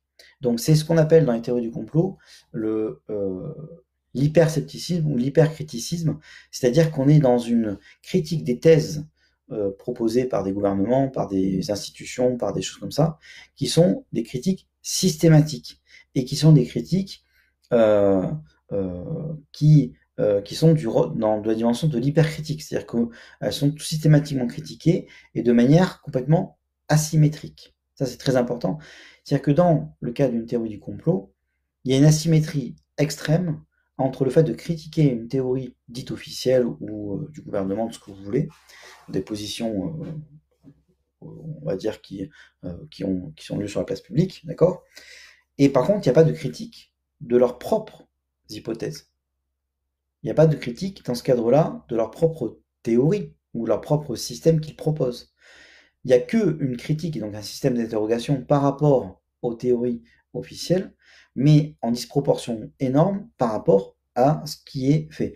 Par exemple, il y a des études en sociologie qui ont été menées qui ont montré que quand ils ont étudié des populations de personnes qui adhéraient à des théories du complot, où effectivement, pour évaluer l'esprit critique qu'ils avaient finalement, eh bien, en fait, ils ont montré que les personnes qui adhèrent aux théories du complot sont effectivement des gens qui vont avoir extrêmement de doutes par rapport à tout ce qui est des discours officiels, donc qui vont remettre en question systématiquement. Par contre, qui remettront très peu en question les théories qui vont leur être proposées en termes de théorie du complot. D'accord? Donc en fait, il y aura une crédulité, au contraire, vis-à-vis de cette théorie-là, sans remettre en question, sans avoir le même effort de criticité, si vous voulez, de critique vis-à-vis des thèses qui leur sont proposées, qu'elles viennent, en gros, quand elles viendront du champ des théories du complot, elles seront acceptées comme telles, alors que quand ça sera du champ officiel, elles seront hyper critiquées. Encore une fois, je ne critique pas la légitimité à critiquer une thèse officielle, bien sûr. Je dis juste que dans les structures que l'on étudie dans les théories du complot, on a une disproportion extrême entre la critique qui est faite vis-à-vis d'un interlocuteur qui est officiel, qui est public, etc., de son propre système de production de théories. Par exemple, vous avez un texte d'une personne qui s'appelle Dietrich Eckart, qui est une personne dont on a retrouvé un livre chez Adolf Hitler, donc qui a un texte là-dessus. Que fait l'historien? Il explique ce qui sort de la norme en se référant au groupe, invoque la nature exceptionnelle de certains hommes d'État, mais qu'il puisse y avoir quelque part une force cachée qui mène habilement le cours des choses dans certaines directions, il n'y pense même pas, l'historien. C'est cette force pourtant est bien là, son nom tu le connais, le juif. Donc derrière cette idée, c'est que il y a cette critique que de toute façon par statut, les gens qui proposeront un discours officiel, de toute façon, ils sont décrédibilisés par nature. Donc maintenant la question c'est, une fois que vous avez présenté cette structure, ça vous dit pas, si vous voulez, si une théorie du complot, elle est vraie ou fausse. Ce qu'on peut étudier ensuite, c'est quel est le doute et l'usage du doute par rapport aux théories du complot. Eh bien, quand on étudie justement la théorie du complot, le doute qui est en œuvre dans la théorie du complot, le premier doute, c'est le doute spontané, celui qu'on a vu au tout début. Parce qu'en fait, pour les personnes qui adhèrent au schéma de croyance dans le cadre de la théorie du complot, pour eux, un événement particulier, eh bien, est tellement atypique, comme effectivement la chute des tours jumelles, le fait qu'il y ait des avions qui s'impactent dedans et que ça écroule les tours, ce que l'on vit actuellement, ce que les attentats de Charlie Hebdo aussi, qui ont eu effectivement leur lot de complots aussi, eh bien, il y a un tel différentiel entre ce que l'on connaît habituellement sur notre quotidien, sur le fait qu'on n'est pas à s'inquiéter de ce genre de problématiques-là, que ce doute-là spontanément, on va faire douter le fait c'est pas normal, donc il y a quelque chose. Mais en vertu de leur adhésion au préalable, si vous voulez, à ce type de croyance, à ce type de fonctionnement-là, eh bien, ils vont l'interpréter dans le cadre culturel et derrière, ils vont, du coup, par cette stupéfaction-là, ils vont instiguer un doute. C'est pour ça que, par exemple, dans les attentats de Charlie Hebdo, avant même qu'il y ait la production d'un discours officiel, parce que les gouvernements, le gouvernement en place ne comprenait même pas ce qui était en train de se passer, ça courait un peu de partout, etc. Il y avait déjà des productions de théories du complot. 1 heure après, 2 heures après, si vous voulez, il y avait déjà des théories du complot qui émergeaient, il y avait des gens qui savaient ce qui se passait et qui c'étaient les coupables, avant même qu'il y ait un positionnement d'un gouvernement qui pourrait à la limite être critiqué en tant que tel. Mais il n'y avait même pas de discours officiel, le discours de la préfecture ou je sais pas quoi, qui peut donner des explications, si vous voulez. D'accord? Donc ça veut dire que, en plus, dans ce cadre-là, dans les discours complotistes, il va y avoir une revendication du droit au doute. C'est-à-dire qu'on va évidemment poser la question de la légitimité du doute, donc c'est ce que vous dit le site Reopen 9/11, qui vous dit: «Ne pensez-vous pas qu'une enquête indépendante permettrait, une bonne fois pour toutes, de mettre d'accord ceux qui sont convaincus par la version officielle et ceux qui ont des doutes?» C'est justement pour nous empêcher à y croire qu'ils veulent nous obliger à adhérer à leur thèse officielle. C'est justement pour nous obliger à y croire qu'ils veulent nous empêcher de douter. C'est-à-dire qu'eux, et quelque part, intellectuellement, ça se comprend, eux revendiquent le droit à douter par rapport aux thèses qui sont proposées. D'accord? Et donc, ce principe qui est le principe premier sur lequel repose cette légitimité du doute, c'est ce que je vous ai dit tout à l'heure, que oui, il est légitime de pouvoir douter, il est légitime de pouvoir remettre en question une thèse proposée, quelque chose qui est un discours qui va être proposé dans ce cadre-là. Mais dans ce cadre-là, la problématique qui est derrière, c'est que derrière le fait qu'il y ait un droit au doute, si vous voulez, il y a une disproportion énorme entre le doute revendiqué pour pouvoir interroger des discours, des thèses, alors qu'il n'y a pas de remise en question de leur propre thèse. Et en plus, il n'y a pas de formalisation de théorie qui permettrait de pouvoir dire: ok, peut-être que vous avez raison, on va prendre en compte ce que vous dites et on va le tester, on va le vérifier, on va essayer de le voir. Sauf que c'est pas formalisé de cette manière-là, qui fait que, en fait, c'est impossible de rentrer dans le schéma d'investigation que ça demande. Et en plus, on part d'une logique inverse, comme je disais tout à l'heure, à savoir qu'on n'est pas dans une démarche hypothético-déductive, c'est à savoir, j'ai des faits, j'essaie de voir qu'est-ce que je peux en déduire. Je pars du fait qu'il existe un complot et que je trouve des traces. Donc, si vous voulez, ce schéma de discussion fait que de toute façon, il n'y aura pas de rencontre possible entre des personnes qui veulent être en argumentaire, de déduire par rapport à des événements qui pourraient tout à fait être interrogeables, encore une fois. Mais là, on part d'une conclusion. Donc forcément, quand on part d'une conclusion, si vous voulez, vous trouverez des éléments, parce qu'en plus, il y a tout un tas de biais qui vont intervenir, on va y revenir juste après. Il y a tout un tas de biais qui vont intervenir, qui vont faire que derrière, on va aller là-dessus. Donc je vais essayer d'accélérer un petit peu parce que sinon, je pense que on va pas tenir. Donc du coup, si vous voulez, dans le cadre du doute qui est fait dans le cadre des théories du complot, il y a une revendication du doute, mais qui est un doute en fait en affichage, puisque derrière, il n'y a pas de théorie testable qui permettrait de pouvoir asseoir à égalité des hypothèses qui sont émises. Donc il n'y a pas de rapport d'égalité d'émission entre ça. Dans tous les cas, la thèse officielle est une thèse qui est mauvaise, et donc elle est juste, on pose juste des questions par principe, mais c'est pas un doute au sens d'une construction du jugement pour les évaluer entre A et B. Et ensuite, dans le cadre des enchaînements de questions, en fait, on est sur des principes d'induction et pas de déduction. C'est ce que je vous disais tout à l'heure. C'est-à-dire qu'il y a un enchaînement de déduction qui fait que structurellement, on est sur non pas une démarche hypothético-déductive, mais inductive. C'est on part du constat de quelque chose, on essaie de déduire cet élément-là. C'est pour ça que, et ça il faut bien le comprendre, c'est que quand les chercheurs l'ont étudié, c'est que quand on a des discussions dans ce cadre-là, en fait, même si humainement on aurait envie quelque part, même si on aurait envie quelque part de pouvoir légitimement avoir une discussion rationnelle vis-à-vis de la personne qui est en face de moi, en fait, ce qu'on a étudié, ce qu'ont montré les chercheurs en sociologie, c'est qu'en fait, de toute façon, les arguments des uns ne convaincront pas les arguments des autres, parce qu'on est sur des schémas de pensée qui sont tellement différents, opposés, que même si c'est peut-être pas, c'est difficile à accepter intellectuellement, en fait, les processus pour arriver à modifier des opinions dans ce cadre-là sont des processus beaucoup plus complexes à mettre en œuvre que simplement des proposés de contre-argumentaires à l'infini. Donc en fait, ce qu'il faut comprendre, c'est que dans le cadre de ces théories-là, il y a une dissonance cognitive qui est très forte entre les confrontations de ceux qui sont pro une théorie du complot et ceux qui vont être contre cette théorie du complot. Mais ce que je vous ai dit là, c'est que je vous ai présenté une structure de discours de théorie du complot. Mais je ne vous ai pas dit si cette théorie du complot, parce qu'elle respectait cette structure-là, était forcément fausse ou vraie. Parce qu'en fait, je suis incapable de vous le dire. Tout simplement parce que il faut bien comprendre que c'est pas parce qu'un discours correspond à une logique, à une structure, du coup, que sa vérité, c'est-à-dire le fait qu'il soit vrai ou faux, découle de cette structure-là. Sinon, on confond la forme avec le fond et le principe de vérité d'un discours. C'est pour ça que vous avez des discours qui sont très logiques, qui sont très cohérents en lui-même, mais si vous ne testez pas les hypothèses initiales de votre système, eh bien vous pouvez arriver à faire des discours sur du faux.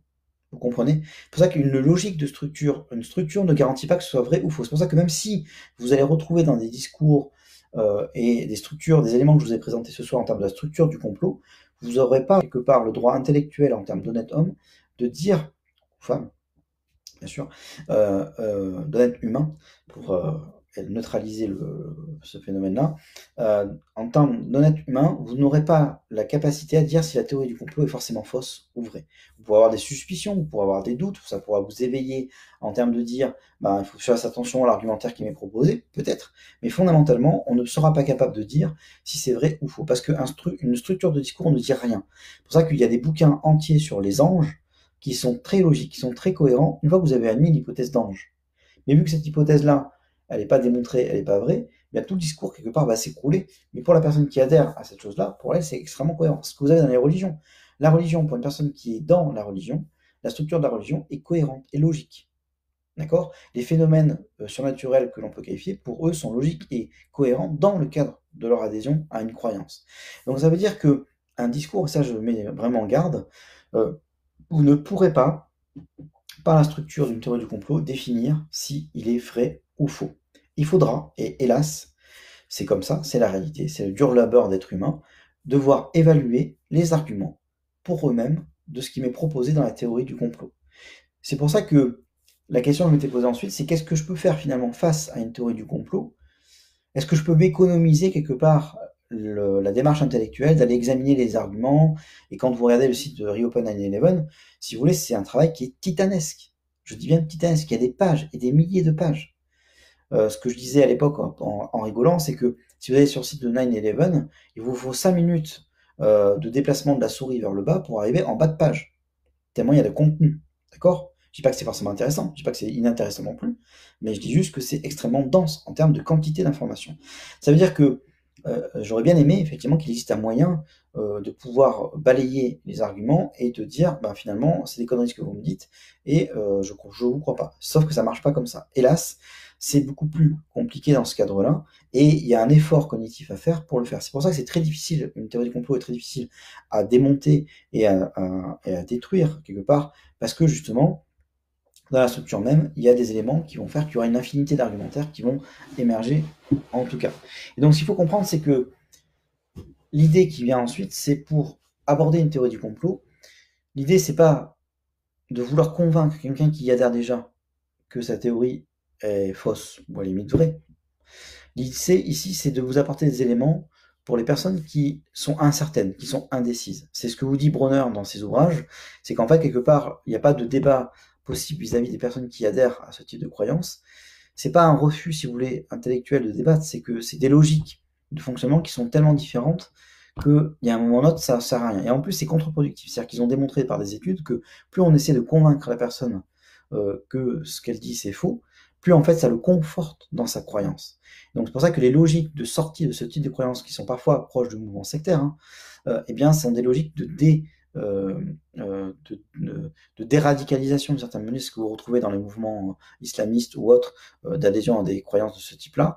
En fait, ce sont des mouvements qui sont très progressifs, très lents, pour arriver à faire comprendre, si l'individu le veut et l'accepte d'une certaine manière, à déconstruire petit à petit des schémas d'adhésion. C'est pour ça que c'est ce que je vais vous expliquer par la suite, c'est pas pour convaincre des personnes qui sont convaincues que ça n'existe pas, c'est pour les indécis. C'est-à-dire que le combat, il se mène sur les personnes qui sont indécises, dans le sens où il faut que les personnes qui n'ont pas d'opinion faite, pour pas, quelque part, aller facilement dans ce cadre-là, eh bien, il faut bien comprendre que derrière, il y a une déconstruction à faire par rapport à ça. Et donc, pour aborder une théorie du complot, ce qu'il faut comprendre, c'est qu'il n'y a pas de solution miracle. Il y a une évaluation des faits à faire, qui est forcément coûteuse, qui est forcément consommatrice en termes de temps. Et donc, pour ça, il va falloir passer un petit peu de temps par rapport à ça.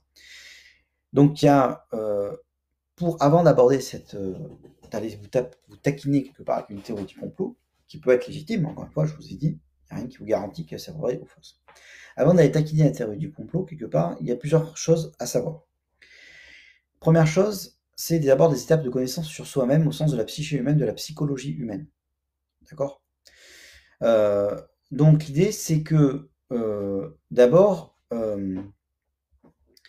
il faut instiguer ce qu'on appelle un espace de temporalité. C'est-à-dire que quand on est confronté à un événement de ce type-là, il est plutôt sain de pouvoir prendre du temps pour pouvoir penser la question et avoir un avis sur la question. D'accord ? C'est un principe élémentaire de jugement, de temporalité du jugement. Ensuite, c'est de se poser la question de savoir quel élément j'ai pour douter. D'accord ? 23% par exemple des Français ont des doutes sur la thèse dite officielle du 9 novembre. D'accord ? Mais quel élément on a pour douter ? Sur quoi on se base? Est-ce qu'on a lu des rapports? Est-ce qu'on a vérifié les rapports? Est-ce qu'on a vérifié que les statistiques de ces rapports sont faux? Toutes ces choses-là que vous retrouvez par exemple sur les vaccins, que vous allez retrouver sur la même chose. Quels éléments, nous, on a individus? Encore une fois, je ne vous parle pas du gens qui adhèrent à la théorie du complot, je vous parle vous de la personne qui est indécise par rapport aux éléments. Quels éléments, moi, je sais pour savoir? Par exemple, dans le site 9/11, vous avez toute une théorie sur la physique, sur la chaleur des corps qui vont entrer en fusion, l'acier qui va rentrer en fusion, toutes ces choses-là. Mais quel élément, moi, de physique, je connais de ces choses-là pour pouvoir me permettre d'évaluer si ce que me dit monsieur sur la vitesse de consommation du métal, elle est vraie ou pas, d'accord? Donc c'est d'avoir des éléments de doute par rapport à soi. Ensuite, de se méfier des effets qu'une théorie peut avoir sur moi, en termes de fonctionnement psychologique. Il y a ce qu'on appelle d'abord l'effet de dévoilement. L'effet de dévoilement, c'est que une théorie, quand elle va vous proposer un discours, eh bien, elle va vous donner un sentiment de satisfaction, parce qu'elle va vous permettre de comprendre la complexité du monde. C'est comme quand vous résolvez une énigme, on est content après, parce qu'on a compris. Ce mécanisme-là, ce ressentiment-là, il est normal, il est humain, et parce que ça peut vous permettre, la théorie peut vous permettre d'avoir une explication du monde. C'est plus simple d'avoir une explication du monde que de pas en avoir du tout. D'accord ? Mais ça, il faut s'en méfier parce que c'est pas parce que vous avez un sentiment d'explication que l'explication est bonne. Ensuite, il y a un effet de rassurance. Il est plus facile d'avoir une théorie qui, en plus, dans les cas de théorie du complot, sont des théories dites simplistes au sens où ça vous propose un schéma simple d'explication du monde, c'est un petit nombre de personnes, donc c'est 10 personnes qui vont manipuler l'ensemble de l'humanité. C'est plus simple à comprendre que de dire c'est des interactions entre des groupes sociaux, il y a des milliards d'individus, il y en a qui sont contradictoires, il y a des gouvernements politiques, ils n'ont pas toujours la maîtrise de tout, ils maîtrisent pas forcément toujours l'économie comme ils pensaient qu'il est économique, etc. La complexité du monde, si vous voulez, elle est plus difficile à appréhender que d'avoir une théorie qui explique tout. Ensuite, il y a ce qu'on appelle les biais cognitifs. Les biais cognitifs, c'est le fait d'avoir dans la manière de raisonner, d'avoir des petites, c'est connu en philosophie depuis longtemps, c'est connu en sciences aussi depuis longtemps, mais on les redécouvre, on les renomme parfois dans les théories contemporaines. On a ce qu'on appelle par exemple la théorie de confirmation d'hypothèse, d'accord, qui est le fait que c'est un biais qui est assez classique, c'est qu'on va chercher les informations qui nous confortent dans ce qu'on sait déjà. Un petit exercice personnel à faire sur vous, c'est quels journaux vous allez voir. Est-ce que tous les jours vous allez voir le même journal, que ce soit l'Humanité, Le Point ou Le Monde ou quels journaux, ou est-ce que vous faites des croisements de sources? Est-ce que vous allez voir une fois Le Point, une fois Le Monde, une fois Mediapart, une fois, etc., etc. Parce qu'évidemment, on a tendance à choisir les informations qui vont aller dans le sens que l'on sait déjà. C'est un biais que l'on tous on a. Ensuite, et ça c'est spécifique un petit peu aux théories du complot, on a ce qu'on appelle le biais fortéen. Alors fortéen, c'est quoi? C'est très intéressant, c'est vient d'une personne qui s'appelle Charles Fort, qui a écrit un livre qui s'appelle Le Livre des damnés, et donc cette personne qui était une personne un petit peu atypique, on va dire, il disait qu'on pouvait tout démontrer par la parole. Et donc son hypothèse, c'est de dire en fait que si je vous balance 1000 arguments, eh bien, vous aurez l'impression que sur ces 1000 arguments, il ne peut pas y en avoir, ils ne peuvent pas être tous faux. Et effectivement, statistiquement, ils ne sont pas tous faux, d'accord? Mais ça veut dire que ça vous laisse l'impression que si vous en donne beaucoup, forcément, vous aurez un peu raison. Donc si vous avez un peu raison, bah, peut-être que votre théorie, elle est bonne, d'accord? C'est ce que vous avez dans le site de Reopen 9/11. C'est pour ça que vous avez des pages et des pages et des pages et des pages. Je dis pas que c'est forcément fait consciemment, mais ça vous donne l'impression que bah, il en a écrit tellement que forcément, il y a forcément de vrai là-dedans. Tout peut pas être faux, c'est pas possible. Donc ça repose sur ce principe-là, cette impression-là. Ensuite, il y a ce qu'on appelle l'argument d'autorité, que je vous ai parlé un petit peu tout à l'heure, c'est-à-dire le fait que je revendique des experts pour appuyer mon propos. C'est ce que vous avez parfois dans les gens qui vont défendre des thèses gouvernementales ou des choses comme ça, hein. Donc c'est vrai de tous les côtés. Il y a un principe d'autoritarisme où je fais venir le scientifique de service qui vous dit que, mais il faudra examiner, il faudra avoir l'honnêteté d'examiner les arguments qui sont proposés, d'accord? Mais dans ce cadre des théories du complot, c'est plus, par exemple, ce que vous avez sur certaines émissions de télé tard le soir, de faire appel à un pilote d'avion qui vous dit bah non c'est pas possible qu'un objet se déplace, c'est pas possible que ci que ça, qui font que si c'est un pilote qui vous le dit, vous êtes simple boulanger ou simple ce que vous voulez, vous n'avez pas l'expertise du pilote, donc si un pilote vous le dit forcément c'est qu'il a raison. Sauf que vous faites des erreurs d'échantillonnage parce qu'en fait c'est un pilote, mais ça vous dit pas sur l'ensemble des pilotes si tous les pilotes diraient pareil, et puis c'est pas parce que tous les pilotes disent pareil que c'est forcément vrai ou faux tel phénomène physique. Ensuite, il y a ce qu'on appelle la transmission de la rumeur, je ne vais pas aller sur chaque un. Il y a ce qu'on appelle aussi l'effet d'Othello. L'effet d'Othello, c'est le fait de scénariser. On peut vous faire avaler une couleur à partir du moment où c'est scénarisé. Ça vient d'Othello, la pièce de Shakespeare, où dans ce cadre-là, il arrive à faire passer le fait que la femme trompe son mari en scénarisant cette chose-là. D'accord? Alors qu'a priori, il n'y a aucune raison de douter du fait que sa femme soit fidèle. Donc le protocole des sages de Sion dont je vous ai parlé tout à l'heure, par exemple, eh bien c'est tout à fait une manière d'apporter un discours sur un complot possible. Il y a ensuite, je vais essayer de passer un petit peu rapidement sur différents biais. Il y a ce qu'on appelle des incapacités parfois humaines à avoir ce qu'on appelle les biais. On a des biais sur les probabilités, par exemple. On a des incapacités à percevoir on surestime des faibles probabilités et on sous-estime des fortes probabilités d'événements. On est une machine, si vous voulez, à corrélation. Donc, à partir du moment où on voit deux événements simultanés, on pense qu'ils sont corrélés, au sens où il y aura une causalité de l'un vis-à-vis de l'autre. D'accord? Par exemple, quand vous avez un événement qui arrive comme le coronavirus en ce moment, forcément, vous aurez des gens qui vont en profiter. Par exemple, Facebook va multiplier sa fréquentation, WhatsApp va multiplier sa fréquentation par 15, donc on pourrait très bien se dire, bah, s'ils ont la fréquentation qui augmente, ils vont avoir leur revenu qui augmente, donc forcément ça veut dire que c'est eux qui sont instigateurs du virus et qui ont payé les Chinois pour faire un virus pour pouvoir augmenter leur trafic et gagner plus d'argent. D'accord? Donc ça veut dire qu'on cherche des corrélations, ou peut-être qu'il peut y en avoir, mais il y a aussi dans des phénomènes de hasard, des gens qui vont profiter de cette chose-là en bien ou en mal. D'accord? Et donc ça veut dire qu'on a tendance parfois à surestimer ces corrélations et à les penser comme des causalités, c'est-à-dire que l'un est la cause de l'autre.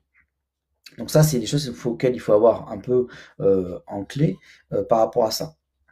Ensuite, il y a des processus, donc ça c'est des processus internes par rapport à faire attention à sa propre manière de fonctionner et à comment on interroge ses propres doutes.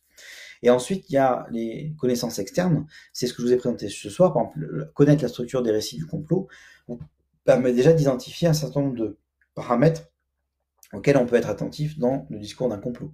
Quand on vous parle d'un petit groupe qui veut diriger le monde et que forcément, notamment, ça marche toujours sur une logique inductive, eh bien, dans ce cadre-là, il y a l'idée que vous n'êtes pas dans une démarche hypothétique ou d'étude, donc faire attention de comment on construit la logique de raisonnement et de démonstration.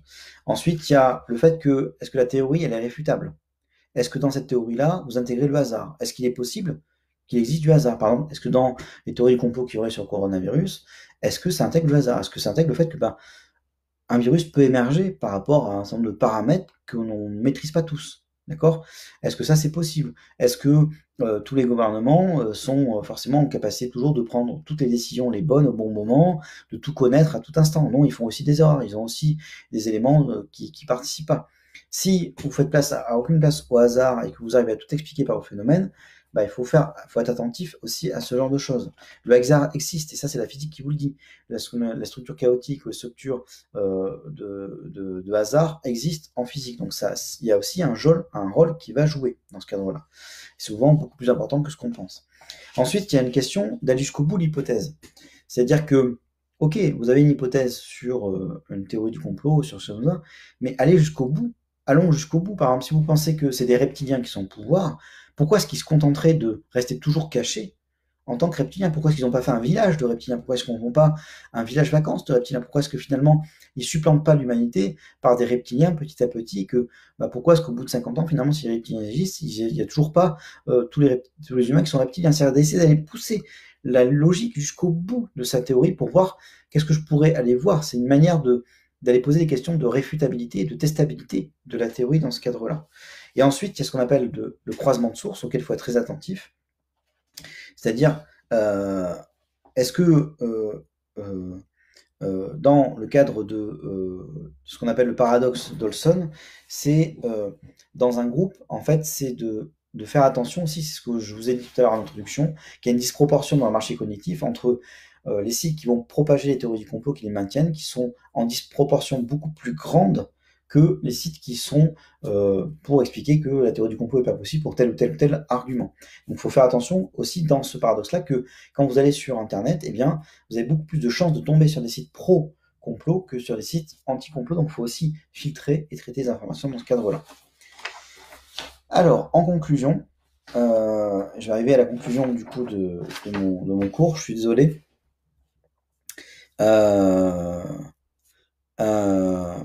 Dans ce cadre-là, il y a un enjeu pour moi à démystifier les théories du complot. Et ça, il faut bien comprendre que c'est plus pour les indécis, pour que les personnes qui croient déjà au complot. On est sur des schémas de croyance, encore une fois, ça pourrait faire l'objet d'autres conférences qui ont déjà été faites à la maison de la philo.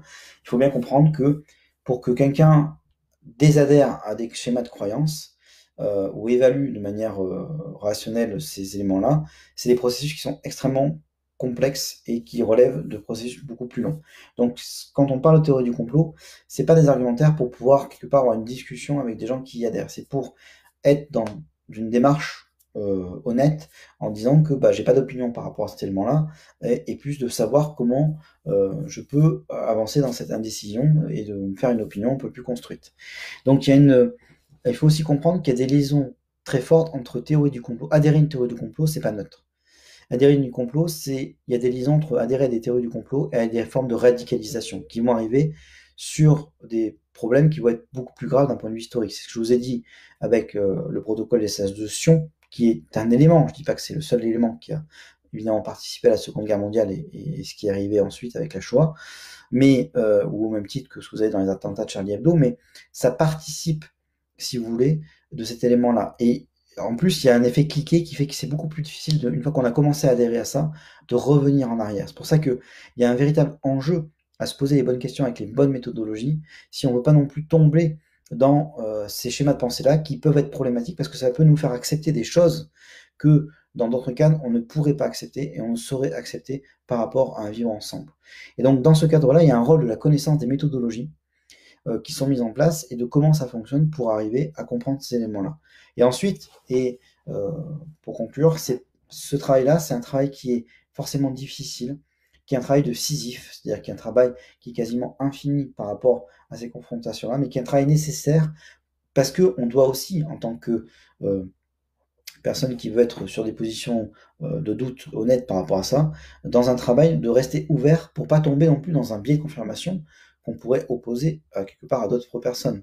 L'idée, c'est pas de juger a priori de ces théories-là, c'est de comprendre comment elles fonctionnent dans les mécaniques et dans les routines, et que nous-mêmes, on soit dans l'honnêteté d'avoir les arguments et de fonder nos arguments pour pouvoir s'y opposer, si on doit s'y opposer, et comment on s'y oppose, et rester ouvert aussi aux arguments qui nous sont proposés. Voilà.